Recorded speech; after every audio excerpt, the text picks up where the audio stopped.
The Goldie Gossip Podcast.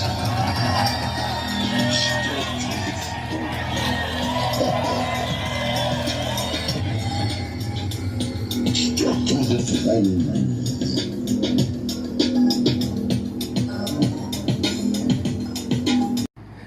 Some of the content in this podcast does not belong to me and is displayed for entertainment purposes only.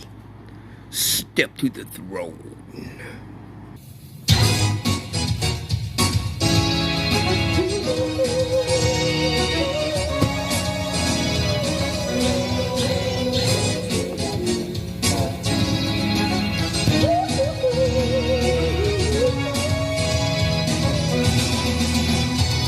You came when the time was right. It rained till you had to spend the night. Oh, how my life has changed me, girl. Promise me, baby, you feel the same. I don't know, my darling, exactly what will I Welcome to the 75th edition of the Goldie Gossip Podcast. It's your boy Goldie Himalaya. I made it to 75 episodes of my show. Whoever thought that I could take it this far? That's right. So let's get right into the show.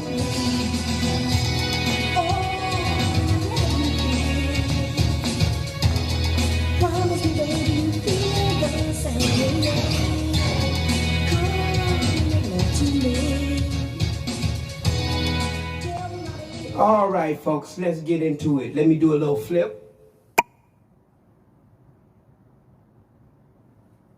Flip that up there. Come on, man. Quit tripping. Quit tripping. There we go. There's the flip. And let's close that one. And let's open up this one. And here we are. All right, folks. Yeah, I never thought I could make it this far, but I'm here. Welcome to the 75th edition of the Goldie Gossip Podcast. Welcome, kings and queens, ladies and gentlemen. That's right. And what I want to do tonight, I want to tell you guys about my fashion and my passion. That's right. My fashion has always defined me, but just to give you guys an idea of how I grew up, the surroundings I went, and how it molded my fashion sense and my passion. Check out the clip, and we'll talk about it on the back end. Iceberg Slim is the name that is synonymous with the pimp game and wrote books that I grew up on. Runs the ladies, has the clothes, the jewelry. A lot of people think that pimps are dummies. That's not true. They're just perverted. Pimp had a big impact on the game. To give basic instructions of how to play the game. They were just fascinating. He really laid out how flamboyant and how fly this lifestyle can be. Was held in regard like an athlete or entertainer. It's a tough sport. In this book, I will take you, the reader, with me into the secret inner world of the pimp. Our guest masquerades under the name of Iceberg Slim. He continues to hide his identity. His books tell the truth about the life. Pimp was the first real black experience put into a book. Yeah, I checked it out. The PIMP. Slim's writing is so vivid, he makes it all inescapable. He was incarcerated in Leavenworth. No more small towns for me. I was going to the city to get my degree in pimping. He really tells you where this pimp is from and what has made this pimp. He was more or less like a hero. He wanted that thrill of controlling a stable of women. What you do living is play God. So that was the clip. That was a clip of the environment that I grew up in. So let me take you back. Let me take you way back to the 60s. I'm growing up on 12th Street. Now they call it Rosa Parks Boulevard. But I grew up on 12th Street in the rough side of town. All of our neighbors were like you saw in the clip, people like that, pimps and prostitutes. Now don't get it twisted. My mama was never a prostitute, but they were in the neighborhood, they were neighbors, and we were familiar with all of them. I grew up watching how pimps dressed. It was way different when I was growing up from what you saw in the clip, way more flyer. And those were the people in the neighborhood who had all of the ladies, they had the cars, and they had the clothes. And I'm gonna give you an example of what I looked like then. Hold up.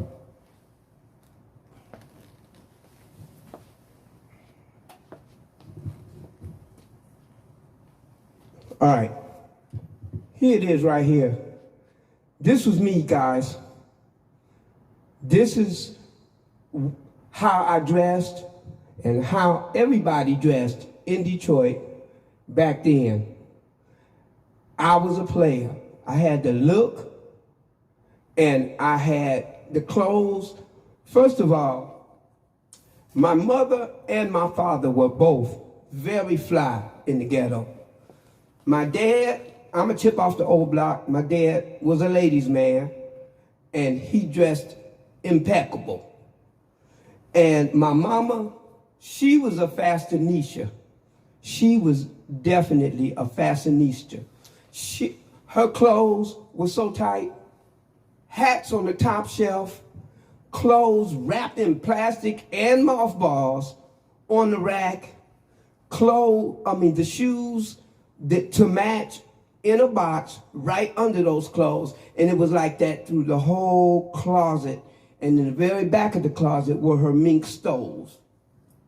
So I got my fashion sense from my mom, but my passion was not pimping.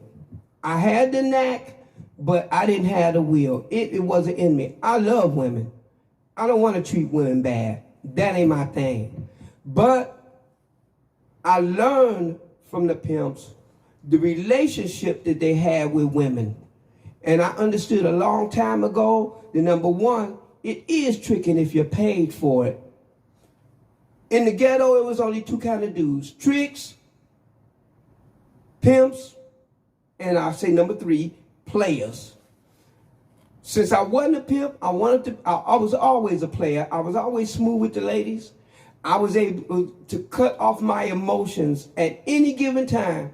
I never let my loins dictate my relationship with a woman. I could dig you, I could be into you, or I could turn it off. If you turn me off, I could turn it off and I could keep it moving. And so I always was able to maneuver my relationships with women. But music is what really grabbed me. When I got into music, I decided I wanted to be a music artist. Now check this off, guys. I can't be like nobody else. I didn't even want to be like nobody else. I don't want to be like Prince. I don't want to be like Michael Jackson. I never looked up to nobody in a way that reflected me. I always had my own style. I always had my own way. And it will always be like that. Check this off. I hate this generation. First of all, you got grown men wearing kids' sneakers, Jordans, Nike, whatever. Dude, at some point you gotta grow up. I wear grown man clothes. I don't wear sneakers. I don't wear jeans. I don't sag my pants. I don't particularly care for the bald head, you understand?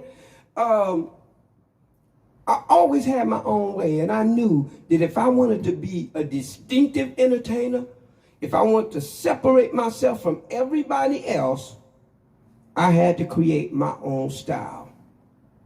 So from a long time ago, I started importing my clothes from overseas.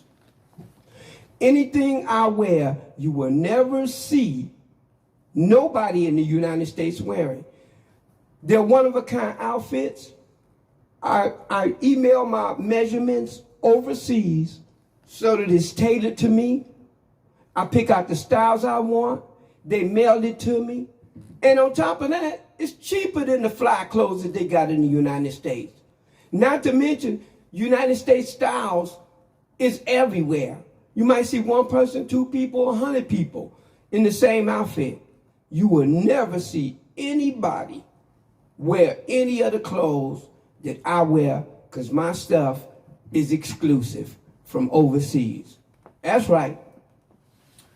So, you know, I'm just trying to give you guys an insight on my style, my passion, my way of maneuvering, and not so much about the ladies. This is more about fashion.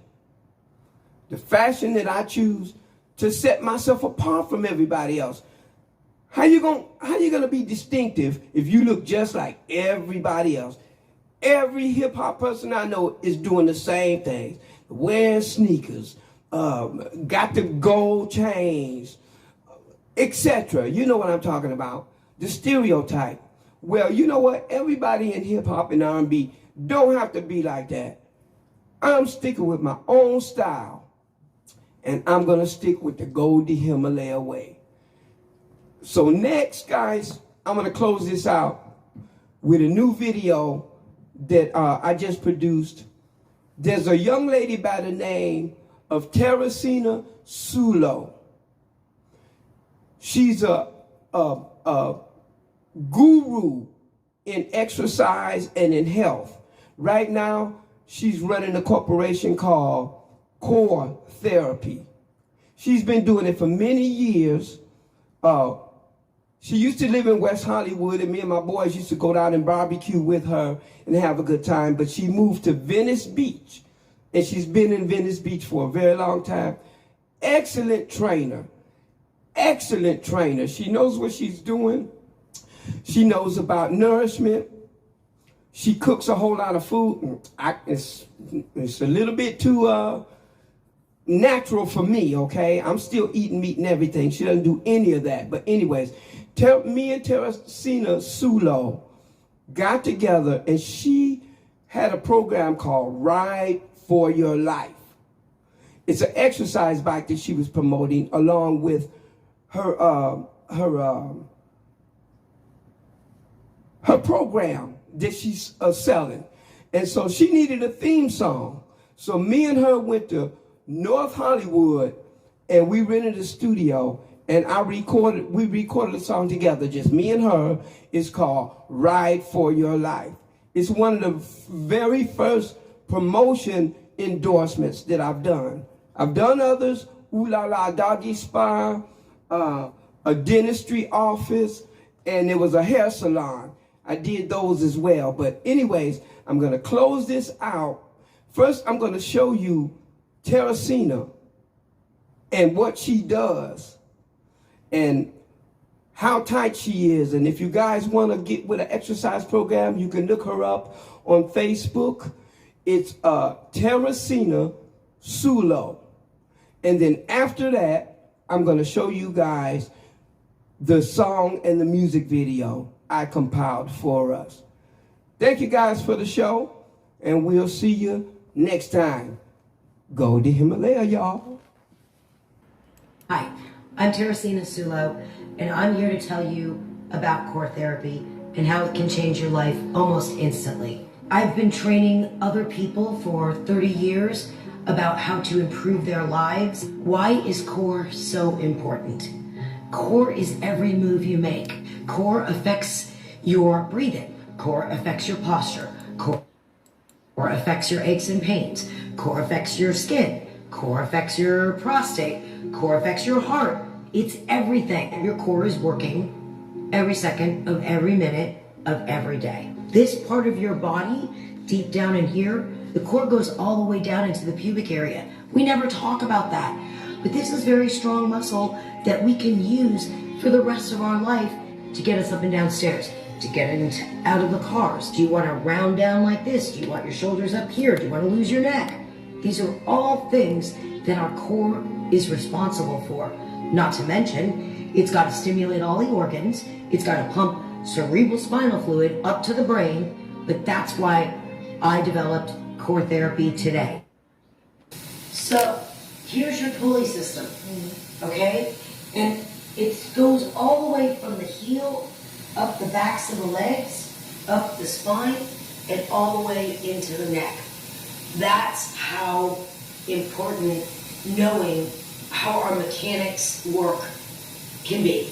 Because this can be very empowering that you are stretching in alignment, that you're working your core muscles in alignment. Anything in alignment is going to age more symmetrically.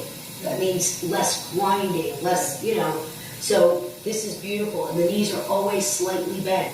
Now, Teresa's got abs. Her abs are holding her in, or otherwise she might just roll right off the chair.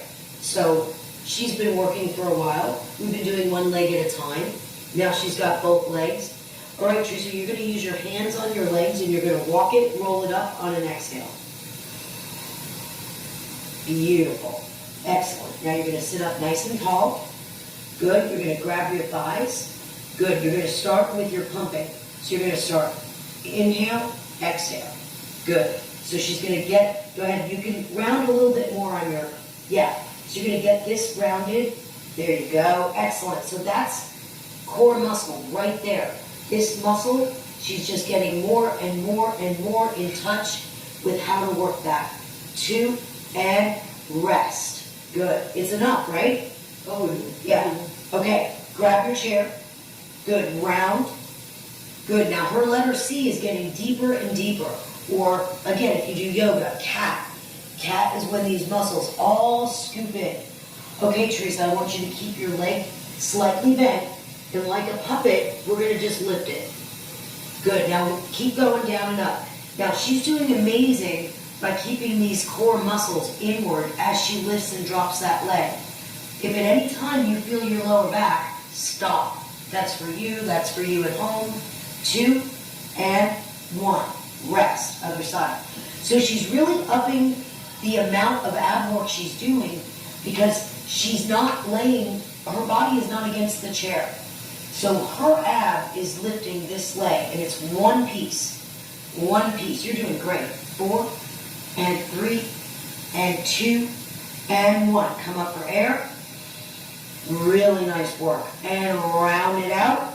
Good. She's going to round it. She's going to grab her chair. And now you're going to do 10 hovers.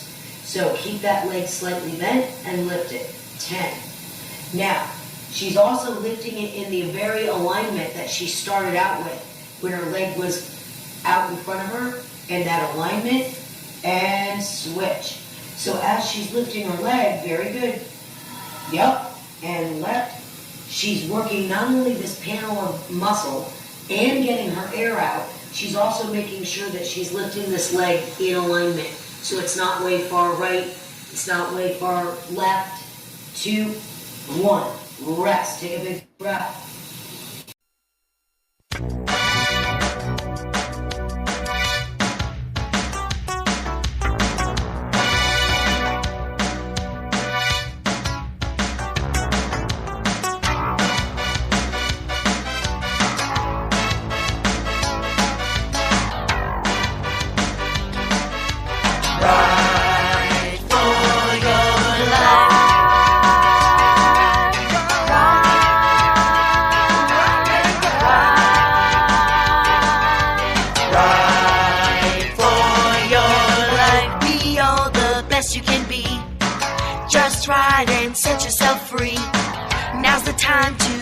Your best, you know there's no time to settle for less. Just take 10 minutes a day. You can ride your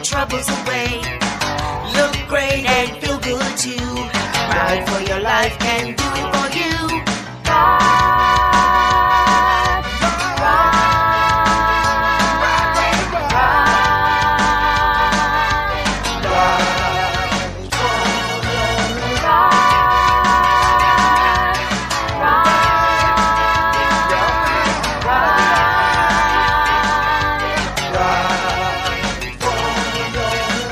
Be all the best you can be. Just ride and set yourself free. Now's the time to be at your best. You know there's no time to settle for less. Teresina takes control. Rebuild your mind, spirit, body, and soul. We'll take away your stress and strife if you get on that bike and just ride for your life.